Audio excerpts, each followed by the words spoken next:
Bienvenue dans La tête d'Oussama. Aujourd'hui, je ne vais pas m'adresser simplement aux entrepreneurs, contrairement à mon habitude, mais cette vidéo est dédicacée à mon petit neveu Abbès, qui se pose beaucoup de questions sur son avenir et comment choisir une carrière. Alors dans notre vie, on a tous été à un moment confrontés à ce sujet très simple, comment choisir ce qu'on va faire dans la vie. Et j'avais envie de faire une vidéo qui n'est pas simplement destinée à ceux qui veulent être entrepreneurs, mais à tous les gens qui sont curieux et entreprenants et qui se posent des questions. D'ailleurs, cette vidéo ne concerne pas que les jeunes garçons ou les jeunes filles de 15 ans, mais bien tous les gens qui, à un moment donné, ont envie de changer de carrière. Car peut-être vous ne le savez pas, mais vous avez le droit de redevenir un adolescent à de nombreux moments de votre vie.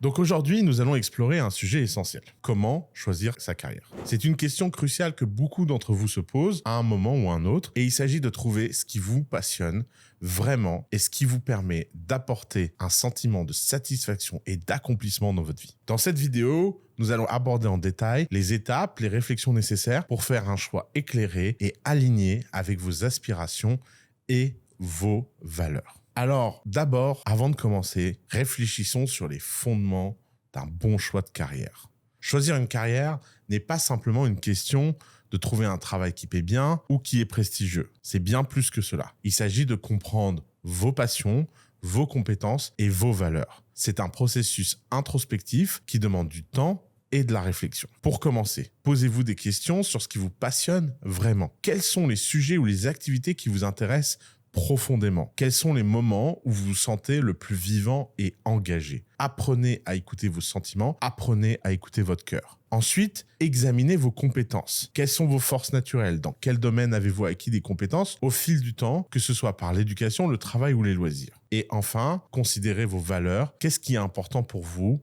dans la vie et au travail? Chercher des carrières qui sont alignées avec ces valeurs peut garantir un véritable sentiment d'accompagnement et de satisfaction à long terme. Donc, ce qui est important, c'est de considérer les potentiels, et je pense qu'il y a 3 potentiels à considérer. Votre potentiel naturel, votre potentiel acquis et votre potentiel latent. Alors le potentiel naturel, c'est quoi? C'est les talents innés, les choses que vous faites naturellement bien, sans trop d'efforts, et il faut apprendre à les identifier le plus tôt possible. C'est sans doute ce qui vous distingue des autres, ce qui fait votre personnalité. Par exemple, peut-être que vous êtes naturellement doué pour communiquer, pour résoudre des problèmes, pour être créatif. Ensuite, il y a les compétences acquises, les potentiels acquis. Ce sont les compétences et les connaissances que vous avez développées au fil du temps, grâce à l'éducation, grâce à l'expérience, et vous devez absolument réfléchir à ce que vous avez appris et comment cela peut être appliqué dans différents domaines. Par exemple, vous avez peut-être des compétences techniques ou des langues étrangères ou des connaissances scientifiques. Chacune de ces connaissances peut ouvrir une porte. Ensuite, il y a les potentiels latents. C'est les talents ou les compétences que vous pourriez développer si vous y mettiez l'effort nécessaire. Ce potentiel peut se révéler avec du temps et de la pratique. Par exemple, vous pouvez avoir un intérêt pour la programmation ou le design, mais vous n'avez jamais exploré ce sujet en profondeur. Alors, vous voyez, ces 3 briques, potentiel inné, potentiel déjà acquis, potentiel latent, c'est la cartographie de vos savoirs. Je vous encourage à la mettre sur papier et à vraiment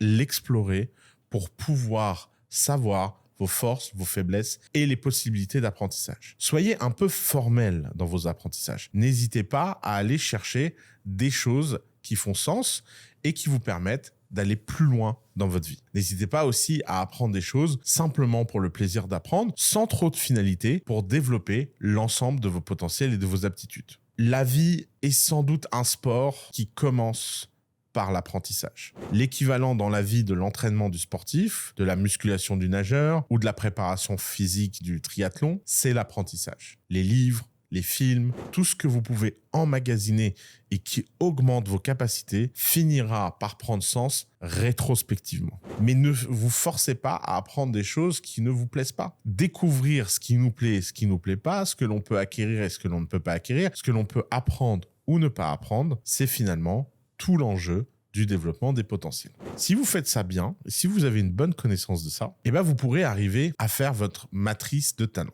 Donc, imaginez une matrice où se croisent 4 éléments clés pour déterminer ce que vous aimez faire. C'est une sorte d'ikigai occidental facilité. Première matrice, ce que vous aimez faire, vous identifiez vos passions. Ensuite, ce que vous faites bien, vous prenez en compte vos compétences et vos talents. Ce sont les domaines où vous excellez naturellement grâce à votre expérience. Ensuite, vous listez ce que pourquoi vous pouvez être payé, parce qu'à un moment donné, il faut gagner sa vie. Et malheureusement, vous ne pouvez pas simplement vivre de passions qui ne sont pas monétisables. Et puis, dernier point très important pour vraiment donner du sens, ce dont le monde a besoin.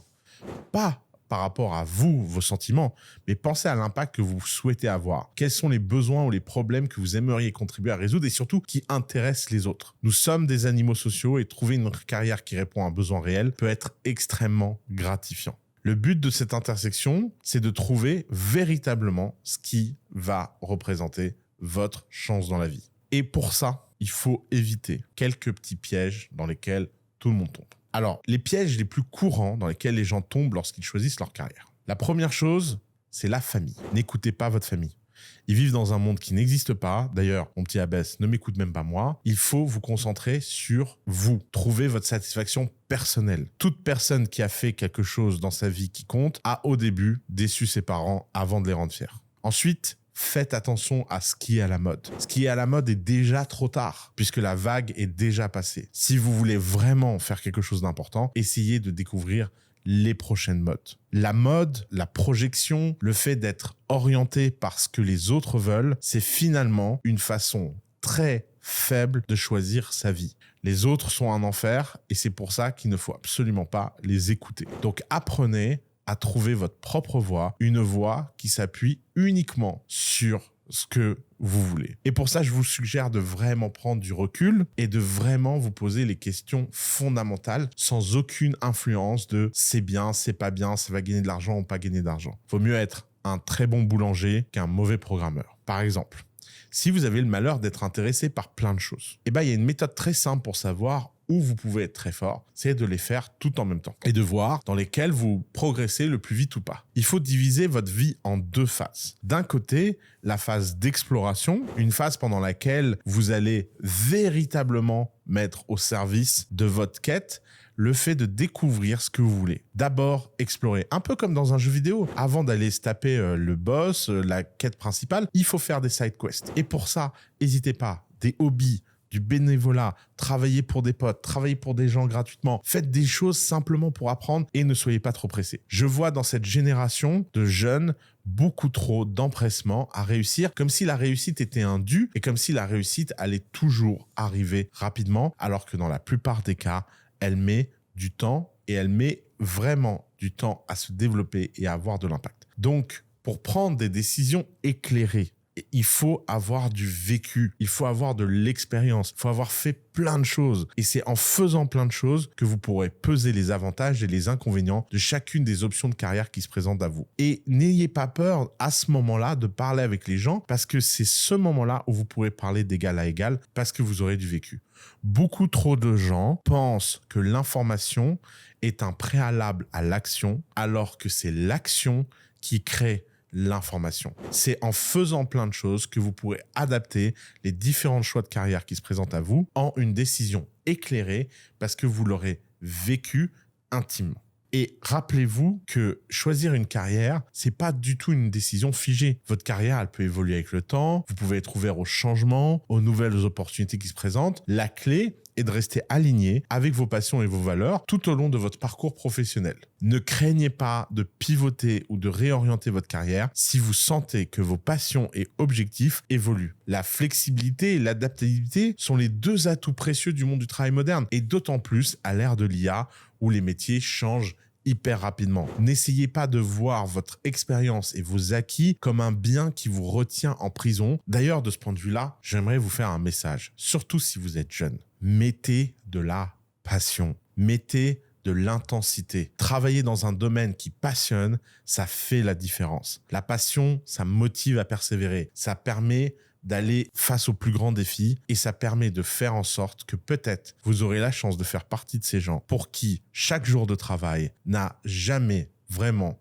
été vu comme du travail. Et pour ça, il faut développer de l'amour. L'amour vient par l'amour. Si vous mettez de l'intensité dans vos activités, vous développerez de la passion. Encore une fois, souvent les gens imaginent qu'on est passionné avant de commencer, alors que c'est en commençant qu'on se passionne. D'ailleurs, vous devez réfléchir à un sujet crucial qui sont vos valeurs et qu'est-ce qui représente pour vous ce qui est important ou pas. Si vous avez le malheur de faire un travail désaligné avec vos valeurs simplement pour gagner de l'argent, vous allez, faites-moi confiance, finir très malheureux. Un alignement entre vos valeurs personnelles et celles des gens avec qui vous travaillez peut considérablement améliorer votre satisfaction et votre bien-être général. Et c'est pour ça que, comme je vous le disais avant, on est des animaux sociaux. Et souvent, les gens se posent la question du quoi plutôt que du qui.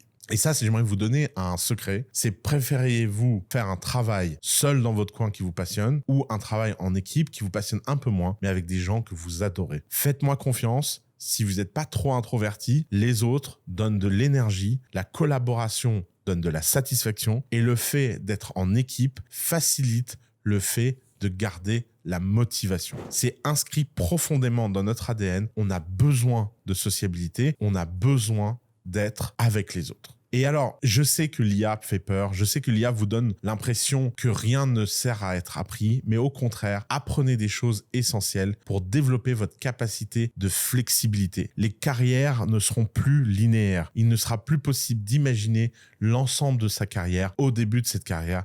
Et il faut donc adopter une mentalité de croissance, être ouvert aux expériences, aux apprentissages. Cela peut non seulement enrichir votre carrière, mais surtout vous permettre d'acquérir des opportunités hyper gratifiantes et inattendues. Et de ce point de vue-là, il y a un aspect qui est souvent négligé dans la vie, c'est le fameux équilibre entre la vie professionnelle et la vie personnelle. La vie professionnelle n'est pas l'ensemble de la vie. Une carrière, c'est bien, mais il y a plein d'autres choses importantes dans la vie. Vivre, avoir des amis, aimer, tomber amoureux. Je vous souhaite à tous de vivre une vie épanouie. Mais attention, il faut bien comprendre que lorsqu'on est passionné, on ne peut pas tout équilibrer en permanence. Il faut choisir et il faut donner à des moments de la vie des tempos. Plutôt qu'essayer de valoriser l'équilibre et de trouver l'équilibre à chaque instant de la vie entre des choses très contradictoires, peut-être que vous pouvez trouver l'équilibre en ayant des phases et des temporalités dans votre vie. Et j'insisterai jamais assez de ce point de vue-là sur l'importance de développer des contacts et du réseau, car ça peut vous offrir des perspectives inattendues, faire des choses que vous n'auriez pas imaginées et souvent, par les rencontres, découvrir des choses plus intéressantes. Développez votre réseau, participez à des événements professionnels, allez dans des conférences, rejoindre des groupes, allez en ligne, faites-vous des amis sur Internet. C'est incroyable Internet pour ça. N'oubliez jamais de cultiver les relations. Elles sont autant une source d'inspiration et de bien-être que les livres. Et surtout, ne faites pas la bêtise de voir votre formation initiale comme votre formation finale. Apprendre à apprendre, continuer à apprendre tout au long de sa vie est une chose essentielle pour votre carrière. Quel que soit ce que vous faites, que vous soyez salarié, entrepreneur, commerçant, etc., vous devez rester à jour, rester curieux, toujours avoir faim. Il n'y a rien de pire que les experts qui sont figés. Vous devez comprendre que vous ne savez jamais rien, que vous avez toujours besoin d'apprendre quelque chose et que le plus tôt possible, vous devez développer cette logique qui vous permet d'apprendre des choses. Donc, restez engagé, passionné par votre travail et surtout, dernier point, la patience et la persévérance. Alors là, vraiment, je m'adresse aux plus jeunes d'entre vous qui me regardent. Je sais que sur les réseaux sociaux, etc., vous pouvez avoir l'impression que la réussite est rapide et qu'elle vous est due. Mais il y a des hauts, il y a des bas, il y a des moments de doute, il y a des défis. Tout le monde a son lot de problèmes. Et vous ne pouvez pas comparer votre vie avec la vie des autres. Ne comparez jamais votre intérieur à l'extérieur des autres. Soyez patient avec vous-même, soyez doux avec vous-même et ne vous découragez pas. Faites des petits pas tous les jours parce que la leçon la plus précieuse que je peux vous offrir dans cette vidéo, c'est que la vie est longue et pleine d'opportunités à celui qui sait faire preuve de patience et de constance. Investissez un peu dans vous tous les jours et ça finira par payer beaucoup. Et c'est pour ça que finalement, le choix de la carrière, c'est un premier test de vie parce que c'est un premier test d'honnêteté. Si on fait la différence entre les gens heureux et malheureux dans leur carrière, souvent ça vient à cette capacité d'être honnête avec soi-même, de faire des choix portés par son cœur et non pas portés par la vie des autres, le regard des autres ou l'importance des autres. Même si on est un animal social, la bonne distance, c'est fait tout pour vous avec les autres. Et ainsi, collectivement, vous serez plus heureux. J'espère que cette vidéo vous aura aidé. Abès, cette vidéo, elle était pour toi. À bientôt.